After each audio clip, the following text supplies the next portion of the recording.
लगता है किसी के ख्यालों में कोई पूरी रात सोया नहीं है। चुप कर, जो तू सोच रही है सब कुछ भी नहीं। उनकी तरह मैं भी फुदक रहा हूँ। क्या हुआ? मेरा बीपी बढ़ रहा है, चलो घर चले। लेकिन क्यों? देखो जमीन धंस रही है। अबे इडियट, ये एस्केलेटर है। ओह अच्छा, तुमने मुझे मरने से बचा लिया। वहाँ देख। लगता है वो भी तुझे ढूंढते हुए यहाँ जरूर आएगा। ओके, मैं अभी आती हूँ। आज भी तेरे रिप्लेसमेंट में मैं जा सकता हूँ? हाँ जाओ। अब तेरी जरूरत नहीं, तू निकल यहाँ से। भाई लव में मेरे को बहुत एक्सपीरियंस है, कुछ टिप चाहिए तो पूछ लेना, मैं हूँ ना। एक्सक्यूज मी, थोड़ी जगह देगी? थोड़ी क्या, दिल में पूरी दूंगा। शक्ल देखिए आईने में, पोपट। आहा, पड़ गई। इसके इनकार में भी इकरार नजर आ रहा है।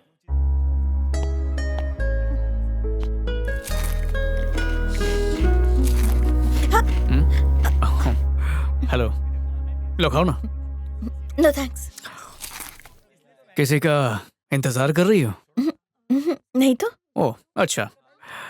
वैसे कल रात को अपने बेडरूम में तुम मछली की तरह मचल तो नहीं रही थी?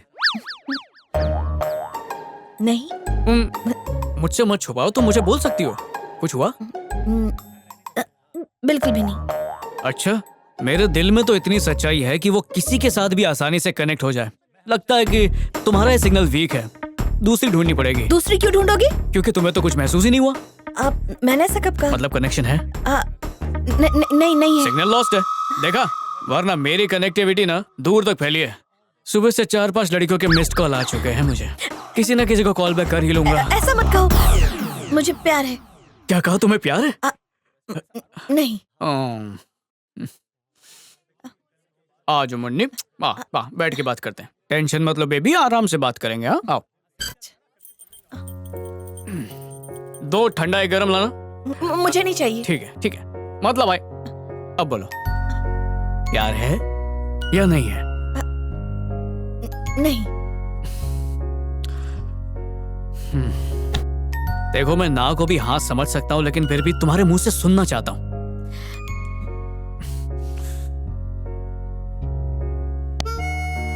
हेलो।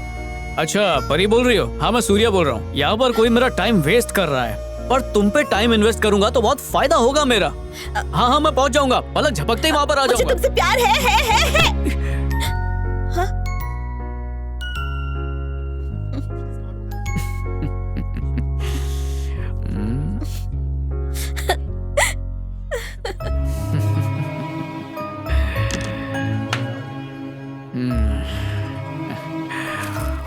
कनेक्शन जुड़ा था। अरे रुको हाँ टिकट दिखाइए। हाँ ये देखिए टिकट। हाँ चलो जल्दी चलो चलो चलो चलो चलो चलो चलो चलो। अरे टिकट दिखाए बिना। अरे रोको, अरे पकड़ो उसे, पकड़ो उसे। अरे मेरे टिकट पकड़ो उसे, अरे रोको, पकड़ो अरे रोको, उधर से घेरो इसको, तो पकड़ के ही आएंगे। तुम उधर से जाओ, हम लोग इधर से जाते हैं। ठीक है मैं आता हूँ। उस तरफ से रुको, चलो उस तरफ से जाओ। ऐसे लोगों से लपटा नहीं चाहिए। पकड़ो उसे, रुक जा। बहुत भगा रहा है। रुक जा, आग के क्या रुक जा। अरे ये तो बस की तरफ जा रहा है। चलो चलो। मैं पीछे से आता हूँ। क्या रे, बिना टिकट के भाग रहा था? चल 500 रुपए निकाल। किस लिए? किस लिए? बिना टिकट सफर करने के लिए। हाँ, टिकट तो है। अगर ऐसा है तो पहले टिकट दिखा। दिखा। पक्का दिखाऊं? हाँ दिखा ना। ये लो। अरे टिकट तो आज की ही है, फिर भाग क्यों रहा था? बैठे बैठे बोर हो गया था तो सोचा थोड़ा दौड़ लगा के आऊं। क्यों, ये कोई जुर्म है क्या? ये भी वापस क्यों चढ़ा? टिकट का पैसा वसूल करना। तुम्हें नियम कानून पता है कि नहीं? बस में सिगरेट नहीं पी सकते। पीऊंगा नहीं, ये मेरा नजर बट्टू है, ताकि नजर ना अरे लगे। तेरी। अरे खाली फोकट में टाइम बच्चों को बहुत भगाया। ये इसी के लायक है। चलो। पूरा दिन तो पैर पे पैर टिकाए बस चाय की चुस्कियां लेते रहते हैं, और जब ऑफिस जाने के टाइम पे लोगों को जल्दी होती है तो टिकट चेक कर करके उन्हें परेशान करते हैं, जैसे बस में कोई आतंकवादी हो। टिकट दिखाओ, टिकट दिखाओ। इसलिए आज मैंने इनके महीने भर की चर्बी एक झटके में उतार दी।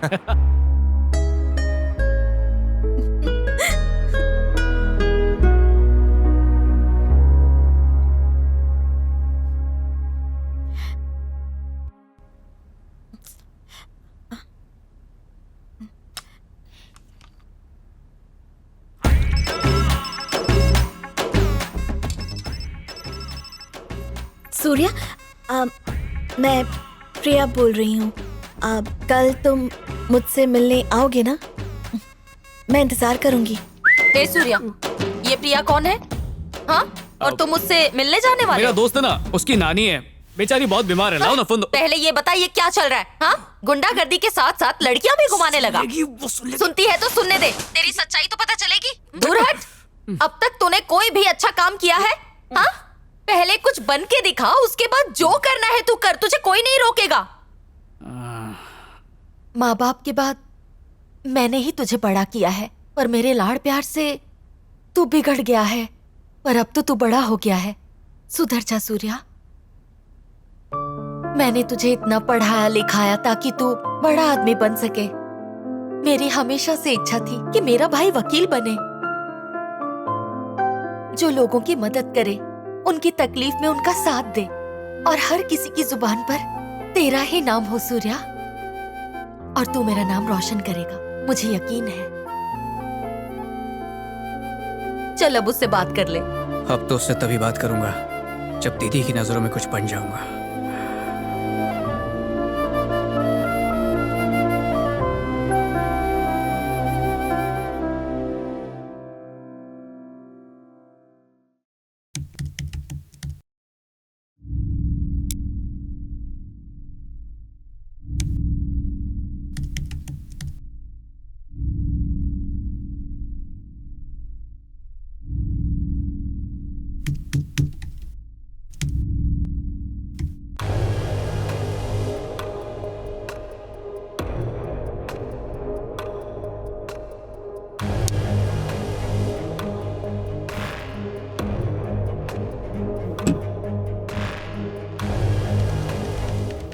इस वक्त हमारे देश पे 4,40,000 करोड़ का कर्जा है। हमारा देश आबादी में सबसे आगे है, 110 करोड़ की आबादी है हमारी। यानी अगर हर एक इंसान 4,000 रुपए सरकार को दे तो हमारा पूरा देश कर्जे से मुक्त हो सकता है। इस मुहिम के लिए मैं अपना योगदान भेज रहा हूँ, 4,000 रुपए का डीडी, और उम्मीद करता हूँ कि देश के सारे वासी भी यही करेंगे और देश की तरक्की में हाथ बटाएंगे। जय हिंद, सूर्या। और इस तरह सूर्या रातों रात पूरे देश में लोकप्रिय हो गया। मिस्टर सूर्या, आपके मन में ये देश का कर्ज चुकाने का ख्याल कैसे आया? अफसोस की बात है कि ये ख्याल सिर्फ मुझे आया, बल्कि ये ख्याल तो हर एक भारतवासी के मन में आना ही चाहिए।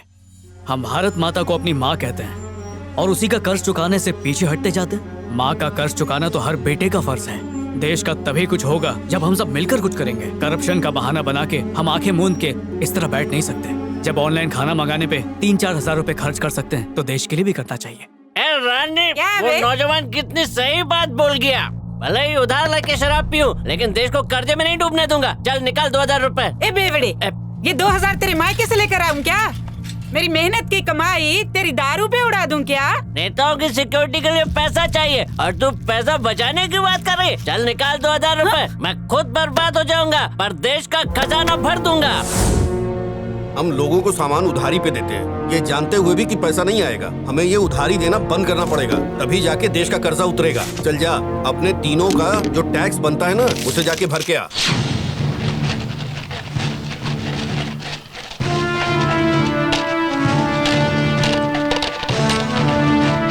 हमारे देश के वित्त मंत्री का कहना है कि भारत के इतिहास में पहली बार हमारी अर्थव्यवस्था में इतना अच्छा सुधार आया है, और ये सुधार आया है इस शख्स की बदौलत जिसका नाम है सूर्या। सिर्फ इनके दिखाए हुए रास्ते की वजह से ही लोग अपना अपना टैक्स टाइम पर जमा कर रहे हैं, जिसकी वजह से हमारी अर्थव्यवस्था काफी अच्छी हो गई है। मामा, टीवी पर काफी फायदा मिलेगा। देश के राष्ट्रपति और प्रधानमंत्री ने भी सूर्या के इस काम की काफी सराहना की है। देश के सभी लोगों से यही उम्मीद है कि वो अपना टैक्स टाइम पर भरें। और अब वक्त हो गया है खेल समाचार का। जो लोगों की मदद करे, उनकी तकलीफ में उनका साथ दे, और हर किसी की जुबान पर तेरा ही नाम हो सूर्या, और तू मेरा नाम रोशन करेगा, मुझे यकीन है। एडवोकेट सूर्या। सॉरी सर, खून ज्यादा बह जाने की वजह से उसकी मौत हो गई।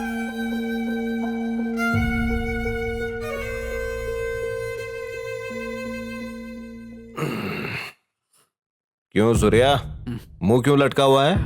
दीदी ने फिर से डांट दिया क्या? अरे ऐसी कोई बात नहीं है। तो फिर क्या बात हो गई? आज सुबह एक अजीब चीज हुई, किसी का एक्सीडेंट। वो बेचारा सड़क पर लहूलुहान तड़प रहा था। सैकड़ों लोग उसके इर्द गिर्द खड़े थे, पर किसी ने उसकी मदद नहीं की। मैं उसे उठा के अस्पताल ले गया, लेकिन वो बच नहीं पाया। डॉक्टर ने कहा कि अगर वक्त पर ले आते तो शायद उसकी जान बच जाती। ऐसा हादसा उनके साथ भी हो सकता है, फिर भी ये लोग तमाशा क्यों देखते रहते हैं? ऐसी बात नहीं है सूर्या। देखो, इंसानियत आज भी जिंदा है। पुलिस की इन्वेस्टिगेशन, कोर्ट कचहरी के चक्कर, इन्हीं सब बातों की वजह से लोग आगे नहीं आते। लोगों को अपने सारे कामकाज छोड़कर इन्हीं बातों में फंसा रहना पड़ता है कई कई दिनों तक। तारीख पे तारीख दी जाती है, कोई अंत नहीं है इसका। मरने वाला तो मर गया, वो वापस भी नहीं आएगा, लेकिन जो बचाते हैं उनकी भी जान पे बनाती है। इसलिए ज्यादा मत सोचो। सूर्या, देख अब मैं तेरी दीदी को कैसे जलाता हूँ। साले साहब, आपको पता है कल रात को मैंने बहुत ही सुंदर सपना देखा। उसमें मेरे सपने में कैश्वर्या बाई आई थी और वो मुझे खाना खिला रही थी। जीजू नॉटी हो रहे हो? हाँ? सच कह कल रहा हूँ। क्या, वो तो रोज ही आती है। अरे अरे जीजू के सपने में पराई औरत आती है, ये आपको कैसे पता? क्योंकि कभी शेख मच्छन मेरे सपनों में आता है। ठीक है मिलॉर्ड, मैं अपना केस वापस लेता हूँ। ये सही है, जीजा जी शेर तो दीदी सवा शेर। मामा, आपके सपनों में कौन आता है? रिंकी, मामा के सपनों में एक सुंदर सी परी आती है जिसका नाम प्रिया है ना? दीदी बस करो, शर्म आ रही है। खबर मिली है पुष्पवन फैक्ट्री में मजदूरों को काम से निकाल दिया गया है, इसलिए बहुत सारे मजदूरों ने आत्महत्या कर ली है। अगर इसी तरह सबको निकाल दिया तो हमको तो आत्महत्या करनी पड़ेगी। अरे आत्महत्या करे हमारे दुश्मन, हम मजदूरों की समस्या एक ही आदमी सुलझा सकता है। बड़े शहर में शक्ति नाम का एक वकील रहता है, हम जाके उससे मदद लेते हैं, काम हो जाएगा। मुझे खुल के बताइए बात क्या है। साहब जी, हम लोग पुष्पवन फैक्ट्री के मजदूर हैं। पिछले 15 साल से वहाँ काम कर रहे हैं। लगातार 3 महीने तक काम करने पर हमें 3 दिन की छुट्टी मिलती थी, लेकिन इस बार मालिक ने हम सबको काम से निकालने का फैसला ले लिया है। और जब वजह पूछी तो हमें बेइज्जत करके भगा दिया। आप ही बताइए हम क्या करें? हमारे पास एक पैसा नहीं है, बच्चों की परवरिश, घर का खर्चा कैसे चलाएं? असल में मामला है क्या? देखो, परमानेंट जॉब पर रखने पर इन्हें प्रोविडेंट फंड और सब फैसिलिटीज देनी पड़ेंगी। ये खर्चे बचाने के लिए ही कई बड़ी कंपनियां आजकल ऐसा कर रही हैं। पर साहब, हम अपने हक की लड़ाई कैसे लड़ें? साहब, मुझे बड़े दुख के साथ कहना पड़ रहा है कि आप जैसे टेम्परेरी वर्कर्स कुछ भी क्लेम नहीं कर सकते। बात सिर्फ मजदूरों की नहीं है, उनके परिवारों की है। आपको उन्हें हक दिलाना ही होगा।